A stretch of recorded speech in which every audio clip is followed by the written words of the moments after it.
I swam in my first meet 3 weeks after I delivered, and was very upset. I was 2 seconds off my best time, and the head coach, Michael, was like, "Do you realize you just had a child?" And I think we did a role reversal, because before he was the guy, and I think I was sort of being the guy at that point. But I had fun, and my partner had said, there's a meet in 3 months. Why don't we go to that meet? It's the Masters World Championships. I'm like, okay, great. And decided to train for about an hour 3 times a week, and showed up Masters World Championships and swam kind of fast. I actually qualified for the 50 at Olympic trials, which I wasn't trying to do. But out of the 5,000 swimmers that were at this meet, and let me tell you, it's the biggest meet I've ever been to in my life. And they actually do it in 2 separate pools. They swim the women in one pool and the men in another pool. And out of these 5,000 swimmers, about 5,000 swimmers came up to me and said, "Oh, it'd be great to have a 40-year-old in the Olympics. Oh, well, you should just go do this." And I'm like, what are these guys talking about, And I just swam one event. I started thinking about all the stuff that it would take. And after just a couple days of people coming up to me, I was like, all right, okay, I'll do it, I'll just do it. And so it wasn't like some big light bulb went off in my head, and I'd be like, oh, this, I got to do this, this, and this. I was like, yeah, fine, okay, I'll train for it, And that's how it happened. And it's funny, you run into 2 kinds of people when you decide to do something like this. I remember going to New York. I was on the board of the 2012 New York committee trying to get the games to New York in 2012, and became friends with a lot of people. And one of my friends was Mayor Bloomberg. And I had lunch with him one day, and I said, well, there's something I want to tell you. And he's like, what? And I said, well, I want to make a comeback. And his first response to me was, aren't you too old for that? I was like, so you have that one, and then you have another one like Dick Ebersol, where you go in and start talking to him, and you tell him about, this wonderful dream of trying for a 5th Olympic team, and he's like, oh, that's fantastic, I think that's great, you follow your dreams, this is wonderful. So there were definitely two types of people when I decided to make my comeback, no gray area. But you know what, I remember going to my first workout, and you're in for a long haul when you're in the pool and you're with 15, 16-year-olds, and they're talking about possibly piercing their ears and what they should wear to their homecoming. I was like, oh my gosh, I have this for a year and a half, 2 years. So that was interesting, swimming with teenagers again. But it was fun, and people ask how I did this, and it's very simple. I didn't do this by myself. This wasn't just me doing this. I surrounded myself with the best people in their fields, and I had the best stretching trainers, the best strength and conditioning coach, the best swim coaches, the best massage people. I felt like if I was going to do something special, I needed these special people around me to do what I wanted to do. And I was very fortunate that I had sponsors to be able to do this, and they helped me. There's no... It's not just a single person's effort. It was a team effort for me, and I appreciate everything that they've done for me. I just wanted to read a little something. In 1960 Olympic Games in Rome, Wilma Rudolph was declared the fastest woman in the world. And what very few people remember is she was a woman of enormous grace and dignity. She wore braces on her legs until she was 12 years old. Later in life, she wrote, no matter what accomplishments you make, somebody helps you. And it speaks to the connections among us that make us excellent or leave us simply average. Now, Wilma Rudolph, by the way, found her strength in her family. Of her illness, she said, the doctor said I'd never walk.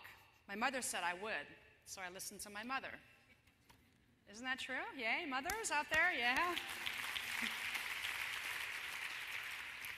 It was an unbelievable experience to be back swimming again, going to Olympic trials, competing against young kids. I remember the first meet I swam in. I was in Rome, an international meet, and this coach came up to me after my first race and said, "Oh, Dara, it's just so great to see you swim." And I thought he was going to continue to compliment me, and I was kind of liking it. And instead, he says, "My swimmer was in your race." I'm like, "Oh, that's great." And he said, she came up to me after the race, and she said, "You know what, Coach?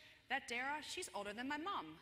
And I was like, oh my gosh. And I think that was true for a number of swimmers in the Olympic trials and all the races I swam in. But it was great being back. It was fun to be competing at the top level.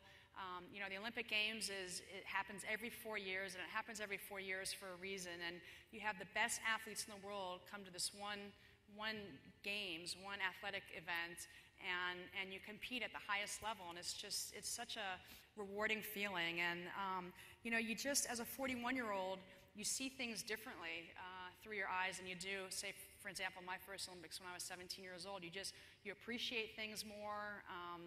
You're more aware of things, more cognizant of things.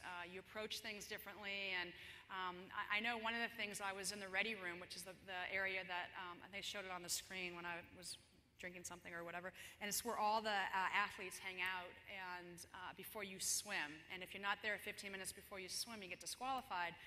And it's just funny because you can see the difference between me and, say, Kate Campbell, who's 16 years old, who I swam against in the finals and got third in the 50.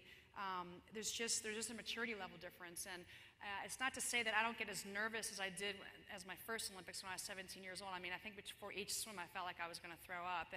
But I channel it differently. And having that experience, getting up in the blocks, knowing what I know from swimming in previous Olympics, was a huge advantage to me. So people can talk about my age, but it really was an advantage for me. I learned about sacrifice, hard work, dedication. I also learned that the water doesn't know your age. And I just know that you shouldn't put an age limit on your dreams.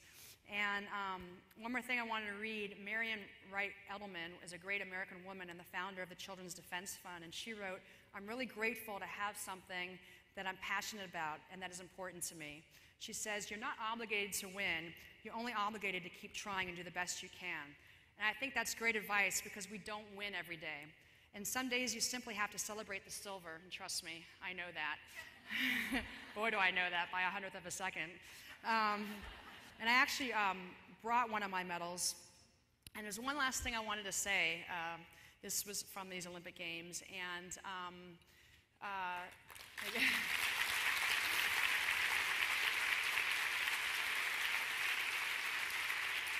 there's one last thing I wanted to say, and that is, I'm sure you guys have all heard that Lance Armstrong is making a comeback.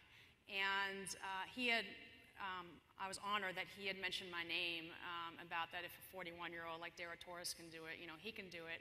And I was very honored by that. And I started to think about the Olympic Games and sort of, I didn't have a lot of time at that point to reflect on it. And in the last few days I've been reflecting on it. And I realized that getting these medals are great. It's a nice icing on the cake.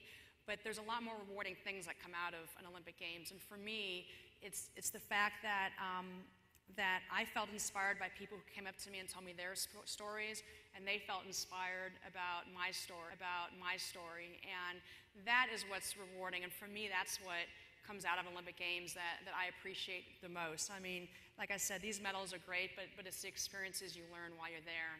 And I just had an unbelievable time, and I appreciate you guys letting me come here and talk to you a little bit. And thanks for cheering so loud. I think I needed just a few more of you to cheer for me to get that last 100th of a second in my 50.